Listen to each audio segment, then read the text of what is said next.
the end and have them define your life, or being so attached to them. Being cut off from those and seeking a higher purpose, that's actually freedom for me. So that's basically it. You know, as a Muslim, I'm definitely free. Misconceptions. Even after I was reading the Quran and stuff like that, before I became Muslim, I liked everything I was reading, and I kind of felt it in my heart, you know, like a desire to become Muslim. But there were certain things that I wasn't sure about, or based on growing up in the West, didn't really make sense to me. Some of those were, you know, all over the news. I kept hearing about jihad, and you know, I read it, you know, in the English version of the Quran. And basically, in Islam, there's two jihads. There's the greater jihad, which is the struggle of yourself. It doesn't matter what your religion is. I've read about just about most religions, you know, that believes in one God: Judaism, Christianity, and Islam. And basically, all of them say the struggle within, you know, to be the best you can, with, you know, before God, before Allah, and that's the greater jihad. So, you know, they might quote in the Bible, I mean, in the Quran, you know, jihad, and they'll put, like, you know, a little segment that Muslims believe in jihad, but the context is off.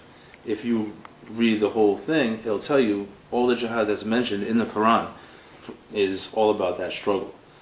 There's one little couple verses, and that's the lesser jihad, and that basically says that if you're being oppressed beyond belief, it's not like a Christian that turns the other cheek. You know, if you're a nation, and only if you're a nation, you could actually declare jihad, or a holy war, against the nation that's oppressing you, or going against your religion or whatnot. And it's not that, it's not, according to the Quran, the jihad that's being talked about by these extremists. I hope that I explained that right.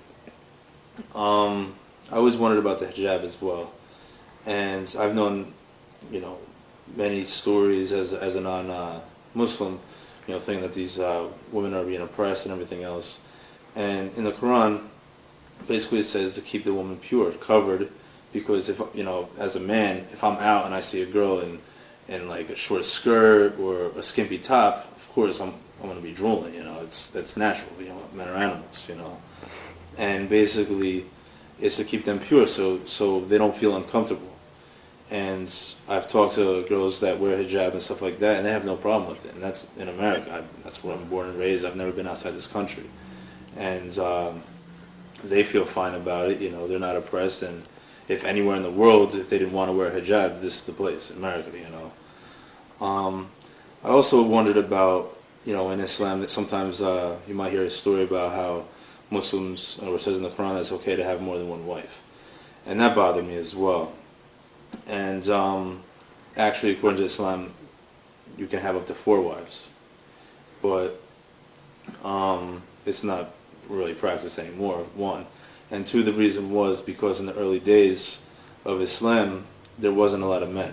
You know, they're always getting killed, whether it was in battle or wars, or being attacked or oppressed by in the area of Arabia. You know, they believed in multiple gods, and they went after anyone that believed in one god, even if it was a Christian or a Jewish person. So there was tons of extra women around, and obviously it's not fair for a woman to go through life without having a family or a husband to take care of her or any children. And that's why that was used. And there's rules that you could read the Quran yourself and figure it out. What we're here about, you know, it's very simple and very straightforward. And if the man abuses it, you know, that's very bad for him. And when it comes to dealing with Allah, or Allah dealing with him later on. Alright, I would like to ask you one question. Why are you here? What do you have to accomplish here? If I ask you why do you go to school, you'd be easily tell me so you could get a good job. Or why do you study hard? So you could get good grades. Why do you want a good job? So you could get money, so you could buy things. So everything that is meaningful to you, you have a purpose of why you do it. So why is the reason we are here? Every single person I know has asked that question once in their life. What do they have to do here? And what do they have to accomplish? However, a lot of people get caught up with materialism, with spending their time either enjoying material items or acquiring material items, that they stop thinking about that. But if you know why you put on clothes in the morning, why you get up in the morning to go to work, why you get up in the morning to go to school, is to get a reward for something. So every cause has an effect. So our life here, we have to ask, why are we here? What do we have to accomplish?